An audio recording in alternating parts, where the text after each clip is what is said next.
What happens when the man who can change a season walks back onto the field looking like he's still warming up and then throws 4 touchdown passes anyway? Lamar Jackson came back on Thursday night with a hamstring that had benched him for 4 weeks, and he didn't come out of the tunnel like a superhero.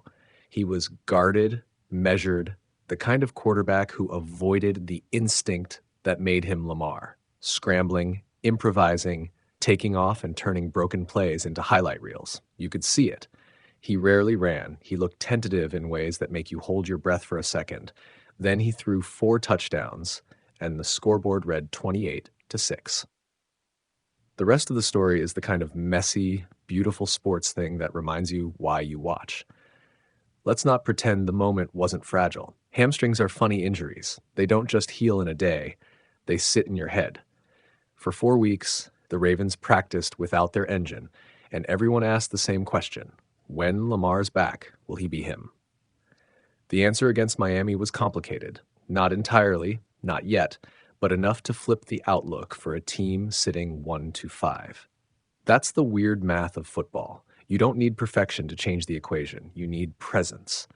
From the first drive, Jackson's return had the texture of a man testing the sound of his own cleats. Plays were cleaner, throws crisper than the confidence felt. Timing wasn't fully rebuilt, but the core mechanics were there.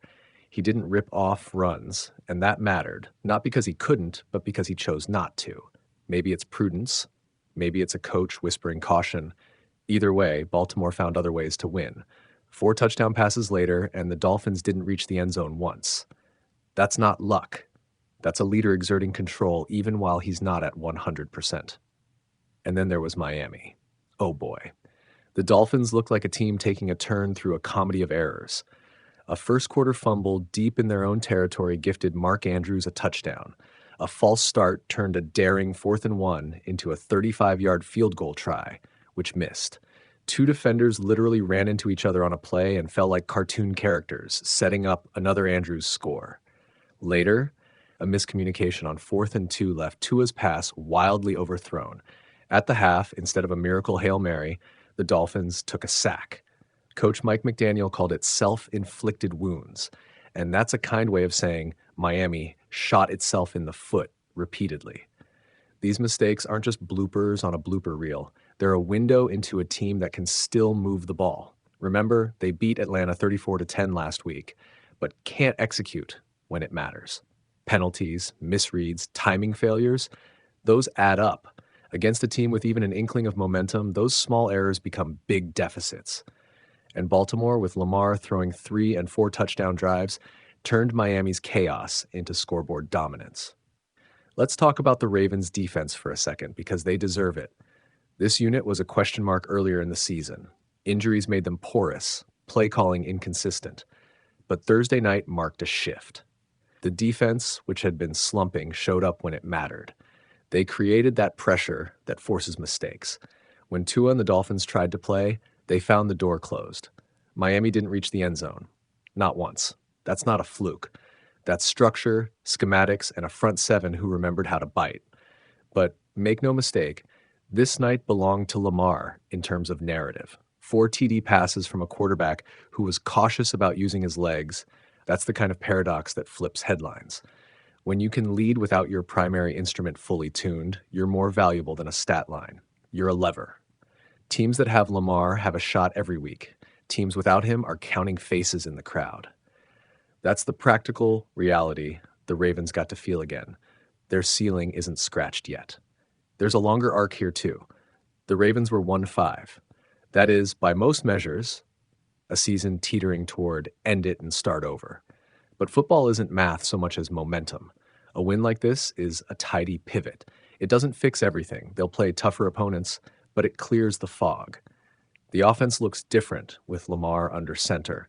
Plays open, play calls change, opponents prepare differently. Teams fear his wrists, his eyes, his ability to turn disguised coverages into quick strikes. Even half Lamar is a problem for defenses. Fully healthy Lamar is a nightmare. For the Dolphins, it's a reminder that talent alone doesn't override discipline. Jaylen Waddle's 36-yard catch was taken off by a tripping call that, replays suggested, might have been wrong. Still, the onus is on the unit to avoid the mistakes that gave Baltimore life. Missed kicks, miscommunications on critical downs, players colliding in the secondary. You can blame calls, you can blame officiating, but when your performance collapses into repeated errors, the simplest diagnosis is that the team didn't execute. There's also an emotional side to Lamar's return that money or metrics can't capture. For teammates, seeing him back, even tentative, changes the emotional tenor in the locker room. You play differently when you know the leader is present. The Ravens felt that electricity, and they used it. For fans, it's hope, pure and stupid and delicious. For critics, it's a moment to test whether recovery narratives hold up under pressure. And for Lamar, it's a calculated first step, a date on a timeline. You came back checked, you delivered, now keep building. We also should acknowledge the coaching wrinkle. Managing a player like Lamar coming off a hamstring is art. You don't want him blowing up his recovery by rehabbing through pain. You also don't want to handcuff the offense so badly that you lose his unique value. The Ravens struck a balance. Let him throw, let the unit operate, and keep the legs in reserve. That game plan worked. It made for a clean scoreline and a low-risk reintroduction. If there's a downside, it's this. The Ravens now have to prove that Thursday night wasn't a gentle one-off correction. They have to string together consistency. The Steelers still sit atop the AFC North, and the Ravens' path back to contention runs through tougher tests than Miami. But the biggest takeaway is simple. When Lamar Jackson is on the field, there's no panic. There's possibility. The Dolphins will go back to their film, pick apart the missed opportunities, and try to fix the little things that became big things. The Ravens will enjoy a night where their headline was hope, not hurt. And Lamar will go home knowing he didn't need to show off his trademark escapes to beat a team that was unraveling on its own. So what do you keep from Thursday night? That a return can be both cautious and decisive. That leadership doesn't always scream. Sometimes it shows up and throws 4 touchdown passes with the restraint of a man protecting his own future. That football seasons tilt on moments like this, a fumble in your own end, a missed field goal, a miscommunication on 4th down. Flip enough of those toward you and suddenly your season feels alive. Lamar didn't sprint into headlines. He walked back in measured and left the scoreboard remembering his name. And when your quarterback can do that, even while holding back, you realize the long season has a pulse again. He didn't run like himself, not yet. But when it mattered, Lamar Jackson threw like himself. In his first game back from a hamstring strain, he stepped under the lights, clipped the rust off, and carved the Miami Dolphins into 4 tidy touchdown passes. By the time the night ended, it wasn't just a win. It felt like the Ravens rediscovering a pulse. There are moments in a season where a team can stop pretending and start believing. For the Ravens, that moment came on a Thursday night when Jackson completed 18 of 23 throws for 204 yards, posted a passer rating north of 140, and added a clutch cadence that had been missing while he rehabbed. The stat line reads clean. The film reads cleaner. Crisp timing, decisive reads, and an old knack for making tight window throws that force defenses to pick their poison. Reuters Miami looked like a team trying to remember how to finish. The Dolphins moved the ball early enough to make you nervous, then tripped over themselves. Penalties, a missed 35-yard field goal, 2 teammates colliding on a play, and a fourth-quarter sequence of miscommunication that left their offense looking amateurish. When self-inflicted mistakes compound, even good teams can be flattened by a steady, mistake-free opponent. That's exactly what happened here. Sports.yahoo.com. Jackson's touchdowns told the tale of a leader easing back into command.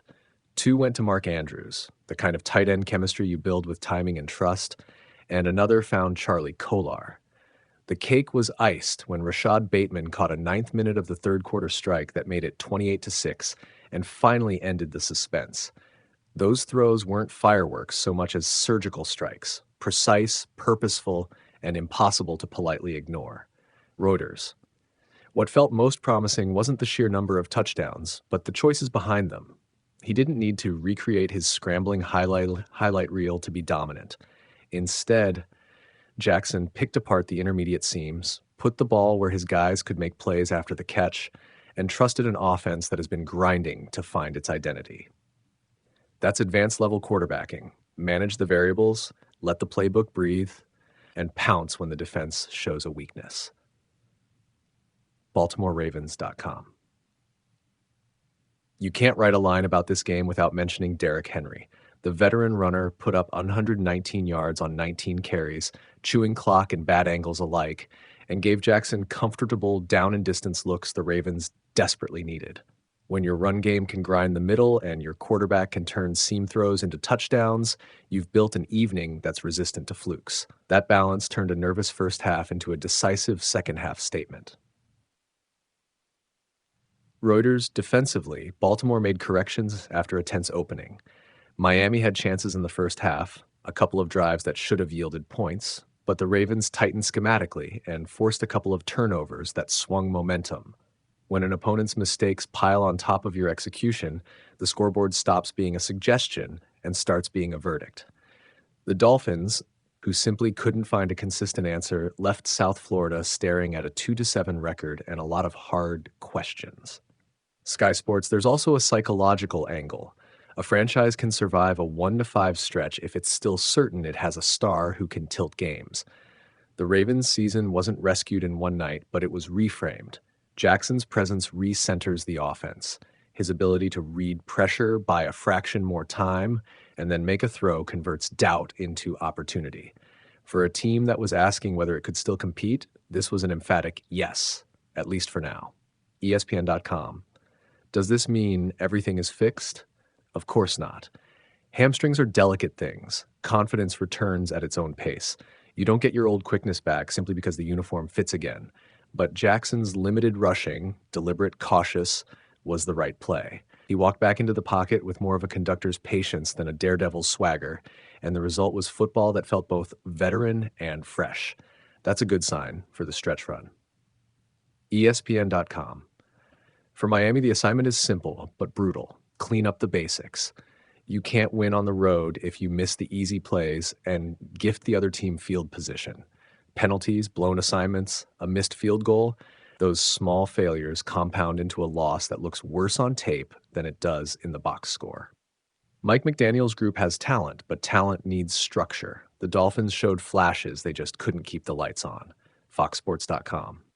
Looking ahead, the Ravens get something precious, breathing room to rebuild rhythm.